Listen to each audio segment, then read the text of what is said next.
శ్రావణం mega sale మీ CMR legacy of జ్యువెలరీలో విఏలో 50% వరకు తగ్గింపు. వివరాలకు సంప్రదించండి. నమస్తే అమ్మా. నమస్తే తల్లి. కమెంట్ బాక్స్ లో ఒక ప్రశ్న, ఉమ్, ఆ ప్రశ్న నన్ను కొంచెం డిఫరెంట్ గా కదిలించింది. ఆ, అది మీ ముందు పెట్టాలనుకుంటున్నామ్మా. ఉమ్, ఇంట్లో మగాడు పట్టించుకోవట్లేదని లేదా భర్త పట్టించుకోవట్లేదని ఆ స్త్రీ వేరే వాళ్ళతో సంబంధం పెట్టుకోవడం, వేరే మగాళ్ళతో సంబంధం పెట్టుకోవడం తప్ప?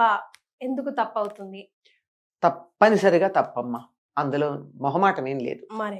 పట్టించుకోవటం లేదంటే ఏ దృష్టితో? ఉమ్, ఇంటిని పట్టించుకోవట్లేదా? ఉమ్, పిల్లల్ని పట్టించుకోవటం లేదా? ఇంటి వ్యవహారాలు పట్టించుకోవటం లేదా? నిన్ను పట్టించుకోవటం లేదా? నీ సరదాలు నీ ఇష్టానిష్టాలు పట్టించుకోవట్లేదా? ఉమ్. ఏది? ఎన్ నంబర్ ఆఫ్ ఫ్యాక్టర్స్ ఉంటాయి అందులో. ఎన్నో ఉంటాయి కదా. వీటన్నిటి గురించి మనం జాగ్రత్తగా పరిశీలించుకోవాలి. నన్ను సినిమాకి అడిగినప్పుడల్లా తీసుకెళ్ళలేదు గనక నన్ను పట్టించుకోవటం లేదు అనుకోవడం ఒకటి మరి కదా. ఇంటి బాధ్యత పట్టించుకోవటం లేదు, వస్తువులు ఉన్నాయో లేదో తెలియటం లేదు, సమయానికి వచ్చి కూర్చుంటాడు, పిల్లలకి తనకు వండి పెట్టాల్సిన బాధ్యత నా నెత్తినే ఉంది, అస్సలు పట్టించుకోవటం లేదు అనేది ఒకటి. మరి దీనివల్ల పక్క చూపులు చూస్తారంటారా స్త్రీలు, అమ్మాయిలు, లేడీస్? ఈ వ్యవహారానికి చూడరు కానీ తన కోరికలు తీర్చట్లేదు అన్నప్పుడు మాత్రం చేసేటటువంటి అవకాశాలు కనపడుతున్నాయి. ఒకప్పుడు ఉండేవి కాదు. ఈ మధ్య కాలంలో పేపర్ చూసినా, యూట్యూబ్ చూసినా, యూట్యూబ్ పోనీ అతిశయోక్తి అబద్ధాలు అని అనుకుందాం, కానీ టీవీలో ప్రోగ్రాముల్లో కూడా కనపడుతున్నాయి కదా. కొన్ని ఛానల్స్ వేరే అపోహలుగా కొంచెం ఉన్న దాన్ని పెద్దవి చేసి చెప్పినా, స్టాండర్డ్ అనుకుని సత్యమైతే తప్ప ప్రచారం చేయని ఛానల్స్ లో కూడా ఇటువంటి వార్తలు కొన్ని వింటున్నాం కదా. వారికి శిక్ష పడిన సంగతులు కూడా చూస్తున్నాం. ఇటు రెండు పక్కలా ఉంది. ఇటు మగవాళ్ళు ఇతరులతో తిరగడము ఉంది, ఆడవాళ్ళు కూడా ఈ మధ్య మేమేం తక్కువ అన్నట్టు వీళ్ళు కూడా కొంచెం విచ్చలవిడి ప్రవర్తనగా కనపడుతూ ఉందమ్మా. మగవాళ్ళు తిరగడం ఎంత తప్పో ఆడవాళ్ళు కూడా అలా తిరగడం అంతే తప్పు. ఇద్దరికీ ఒకటే లెక్క చెప్తుంది మన సనాతన ధర్మం. పురుషుడు పరాయి స్త్రీతో సంబంధం పెట్టుకోవడం చాలా దోషంగా చెప్పబడింది. స్త్రీ కూడా పరాయి పురుషుడితో సంబంధం పెట్టుకోవడం అంతే దోషం. ఇంకా గట్టిగా చెప్పాలంటే ఎక్కువ దోషం. దీనికి ఇలా పక్క చూపులు చూడడానికి కూడా ఒక పీరియడ్ ఆఫ్ టైం స్పాన్ పడుతుందమ్మా. ఓవర్ నైట్ లేకపోతే వారం రోజులకో 2 వారాలకో ఆ పెళ్ళైన ఆ రిలేషన్ అయితే ఎవరు పాడు చేసుకోవాలన్నది. ఇంకా పిల్లలు ఉంటే మాత్రం ఆ ప్రెషర్ ఇంకా వేరే లెవెల్లో ఉంటుంది కదమ్మా. ఉంటుంది, కానీ పిల్లల్ని కూడా చంపిన వాళ్ళని చూస్తున్నాం కదా ఈ మధ్య. సర్లేండి, నన్ను ఒక కుర్రాడు ఏదో అప్పుడప్పుడు వాళ్ళకి కొన్ని తెలిసిన కుటుంబాల్లో పిల్లలు కొన్ని సమస్యలు వస్తే మాట్లాడుతున్నప్పుడు ఆ కుర్రాడు నాతో ఒక మాట అన్నాడు. ఈ రోజుల్లో రిలేషన్షిప్స్ ఏమిటండి అమ్మమ్మ గారు, కొడుకుని భర్తని చంపే ఆడవాళ్ళు ఉన్నారు, భార్యని పిల్లల్ని చంపే మగవాళ్ళు ఉన్నారు, కుటుంబం ఏమిటి, రిలేషన్షిప్ ఏమిటి అని అడిగాడు నన్ను. నాన్న అవి ఎక్సెప్షనల్ కేసెస్. అప్పుడప్పుడు మనం పల్లీలు తింటూ ఉంటే అన్నీ బాగుంటాయి, మన చిట్ట చివరి తిన్న పల్లీ గింజ మాత్రం చేదొస్తుంది, పుచ్చుదొస్తుంది. అంచేత మొత్తం పల్లీల్ని తప్ప అనలేం కదా. ఏదో దోసకాయలన్నీ తెస్తే ఒక దాంట్లో చేదు ఉంటుంది, ఏవో వస్తువులు తెస్తే ఒకటి పాడవుతుంది. అలా పాడైన వాళ్ళ గురించి మనం పట్టించుకోకూడదు అని ఏదో పిల్లాడికి బుర్రకెక్కడానికి, అంటే అబౌట్ టీనేజర్ అనమాట. ఎందుకో ఇంకా టీనేజ్ మనస్తత్వం పోలా. అది చెప్పినప్పుడు మనసులు పైగా అన్నాడు ఆ కుర్రాడే నాతో అన్న మాట ఏమిటంటే, మేము ప్రశాంతంగా ఉండమంటే ఎట్లా ఉంటాం, మమ్మల్ని అమ్మగాని నాన్నగాని ఒక్క మాట అంటే మాకు ఇవన్నీ వచ్చేస్తాయి, మా అమ్మ నాన్న మాకు శత్రువులు ఎవరు చంపుతారో తెలియదు అన్న భయం వేస్తోంది అంటున్నాడు. అంటే అవి నమ్మద్దు నాన్న, ఇన్ని కోట్లల్లో ఒకటి చెప్పాను కదా, ఒక బస్తాడు పల్లీల్లో ఒక్కటి చేదో పుచ్చో ఉంటే మొత్తం చేదు అనలేం కదా, దాని ఉదాహరణగా తీసుకోలేము. అట్లాంటి వాటిని పక్కకు పడేయాలి. అది నాకే వస్తే అన్నాడు. నీకు రాదు అని అనుకో, వస్తే కూడా దాన్ని మేనేజ్ చేయడం చూసుకో. చేదుగా ఉంటే ఉమ్మేయి, ఆ తర్వాత ఇంకో 2 మంచివి తిను, మంచిగా ఉన్న దగ్గర పెట్టుకుని ఆఖరణ తింటానని ఉంచుకోండి బాగున్నవి, అప్పుడు నోరు చేదు ఉండదు అని చెప్పాం. అంటే ఏదో పిల్లలకు గనక అట్లా చెప్పాం, కానీ వ్యక్తత వచ్చి సంసారాలు చేసుకుంటూ పిల్లల్ని కని కుటుంబ బాధ్యత ఉన్న వాళ్ళు ఆడవాళ్ళు చేసినా మగవాళ్ళు చేసినా తప్పేనమ్మా ఇది. అయితే మగవాళ్ళు చేసే బయటపడే అవకాశాలు తక్కువ ఉంటున్నాయి, ఆడవాళ్ళు చేస్తే ఇంతతో కూడా బయటపడుతున్నాం. కనుక ఎట్టి పరిస్థితుల్లోనూ సంతానం మంచిది కావాలన్నా, ఉమ్, వాళ్ళు ఉన్నటువంటి సంతానం అభివృద్ధిలోకి రావాలన్నా ఉమ్, తప్పనిసరిగా ఒక రకమైనటువంటి శీలంతో కూడుకున్న ప్రవర్తన కలిగి ఉండాలమ్మా. అందులో అనుమానం లేదు. ఉమ్. పిల్లలకి ఏం నేర్పిస్తున్నారు మీరు? మరి అది కదా పాయింట్. అంత ఈజీగా నీ అభిప్రాయం మారిపోతే కొన్నేళ్లుగా కలిసి ఉన్న భర్త మీదో భార్య మీదో వాడు పట్టించుకోవట్లేదనో తను పట్టించుకోవట్లేదని అభిప్రాయం మారిపోయి ఇంకొకరి మీద వస్తే అది మాత్రం ఎంతవరకు స్టేబుల్ ఉంటుందో. అలాంటి కథలు మనం ప్రముఖుల విషయాలే చూస్తున్నాం కదా. మరి ఇన్ఫిడెలిటీ అనేది ఎలా ఉంటుందో, ఒకళ్ళ దగ్గర నుంచి వెళ్ళిపోయిన తర్వాత అక్కడి నుంచి కూడా మారి మూడో దానికి నాలుగో దానికి వెళ్ళడానికి అసలు సమస్యే ఉండదు. మొదటి దాని దగ్గర పట్టు అనేది ఉండాలి. మరి ఆ ఒక్క సంబంధం దగ్గర నువ్వు తెంచుకోగలిగిన తర్వాత రెండోది మూడోది ఎంత ఉంటాయి? ఉండవు కదా.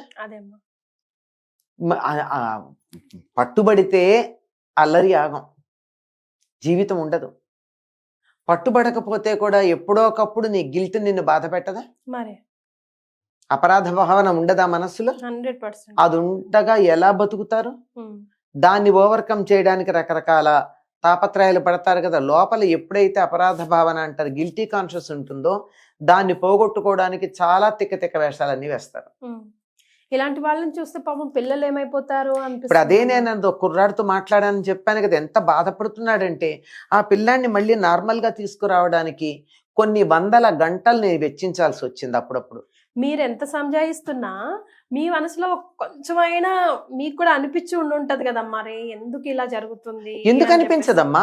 నా మనసు నొచ్చుకోకుండా ఎలా ఉంటుంది? నా సాటి వాళ్ళు, తెలిసిన వాళ్ళు, ముక్కు మొహం తెలిసిన వాళ్ళు అలా ఉంటే ఎలా ఉంటుంది?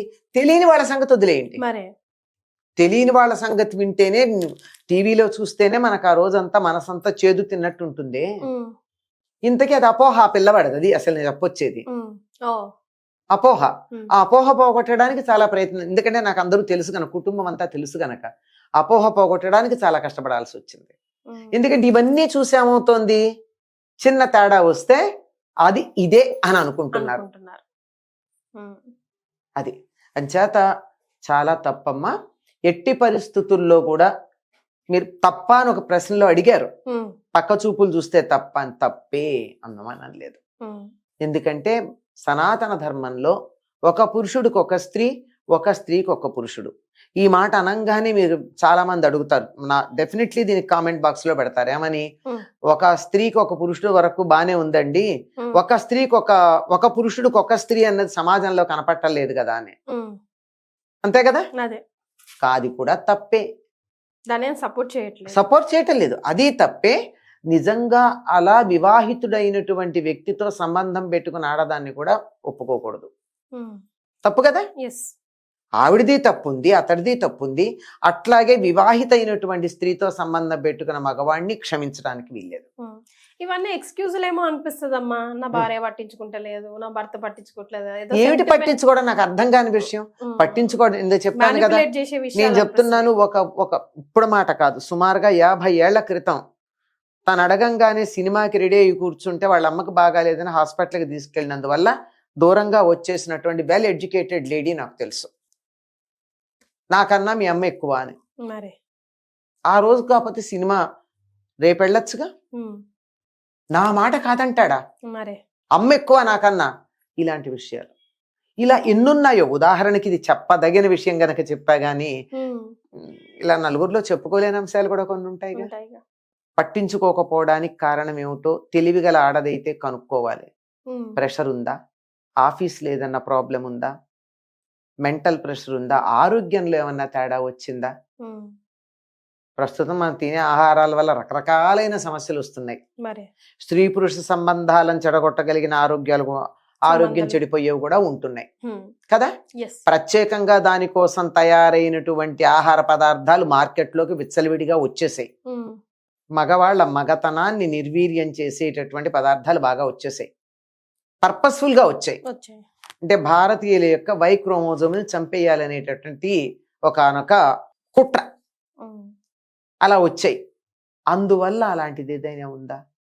కొంచెం ఆలోచించాలి కదా. ఆడవాళ్ల హార్మోన్లకి ఆలోచించి ఓర్చుకోగలిగిన శక్తి ఉంది, దాన్ని ఎందుకు ఉపయోగించుకోరు? సో డీప్ గా అనాలిసిస్ చేసి ఇద్దరు రిలేషన్ లో ఇద్దరికి టైం ఇచ్చుకొని అప్పుడు ఏం చేయాలి ఎందుకు చేయాలి అని మీ వల్ల అవుతే ఓకే. కౌన్సిలింగ్ సెంటర్స్ లేదంటే పెద్దవాళ్ళు ఉన్నారు. ఒక్క క్షణం ఆగలేము అనేటటువంటి ఆ రెస్ట్లెస్నెస్ ఉందే, ఆ రెస్ట్లెస్నెస్ కారణం అంతకన్నా ఇంకేం లేదు. తర్వాత పశ్చాత్తాపడి ఏం లాభం? మరి పశ్చాత్తాపడకుండా ఉంటారని నేను అనుకోను. డెఫినెట్ గా లైఫ్ లో పశ్చాత్తాపడతారు. ఎక్కడో ఒక పాయింట్ లో. వెంటనే కావచ్చు, కొన్నాళ్ళ తర్వాత కావచ్చు, పిల్లల ముందైనా తలంచుకోవాల్సిన పరిస్థితి రావచ్చు. అటువంటివి సగం తెచ్చుకోకుండా చచ్చిపోయినట్టే అసలు. చావడం బెటరు. అమ్మా. నేను అన్నాను, కోపం తెచ్చుకోవద్దు, పాపము శమించుగాక, అమంగళము అప్రధ్యాత్మగాక, కానీ చచ్చిపోయిన వాళ్ళకన్నా అన్యాయం. అదే పిల్లల ముందైతే వాళ్ళేంచి పాపం పుణ్యం చేసుకుని ఎరిగారు కదా, ఆ సోల్ ఎప్పుడు బాధపడకూడదు. వాళ్ళ కంటికి వాళ్ళ కంట పడకుండానే చేద్దాం అనుకుంటారు, ఎప్పుడప్పుడు బయటపడదా? ఎంత తెలివిగా చేసినా ప్రపంచంలో ఏ నేరం కూడా పట్టుబడకుండా ఉండదు అని ఒక సిద్ధాంతం ఉంది. నేరానికి సంబంధించి అదే ఆ మదన పడడమే పెద్ద శిక్ష అమ్మా. ఎవ్వరికి కనబడకుండా, అందులో ముఖ్యంగా పిల్లలకు తెలియకుండా, భార్యకు తెలియకుండా, లేదా భర్తకు తెలియకుండా, కుటుంబ సభ్యులకు తెలియకుండా అన్న ఏదైతే మదన ఉందో అక్కడ సగం అసలు నువ్వు అయిపోయింది, సగం అయిపోయింది. నీ ఎనర్జీ సగం వేస్ట్ అయిపోయింది. అక్కడ వేస్ట్ అయిపోయిన ఎనర్జీని ఆయుర్దాయాన్ని తగ్గిస్తోంది, నీ సుఖాన్ని తగ్గిస్తోంది. పొందే సుఖం కన్నా పడుతున్న టెన్షన్ ఎక్కువ. ఏం లాభం? రెక్టిఫై చేసుకొని లైఫ్ ని ముందుకు తీసుకెళ్ళిపోవడం, మియాకు బీవీ, బీవీకు మియా అనుకోవడం బెటర్. ఇంట్లో పెద్దవాళ్ళు ఉంటే సమస్య ఉంటే వాళ్ళ దగ్గర చెప్పుకోవచ్చు, పరిష్కరిస్తారు. వాళ్ళ దగ్గర చెప్పుకోవడానికి మనస్కరించట్లేదు, ఇంకెవరినన్నా పెద్దవాళ్ళని అడగండి. అక్కడ దాకా వెళ్లే ఉద్దేశం కూడా లేదు, నేనింతే అనుకునేటటువంటి అభిప్రాయం ఉన్న వాళ్ళని మనం చెప్పగలిగేది లేదు, కొంచెం ఆలోచించుకోమని చెప్తున్నాం అంతే.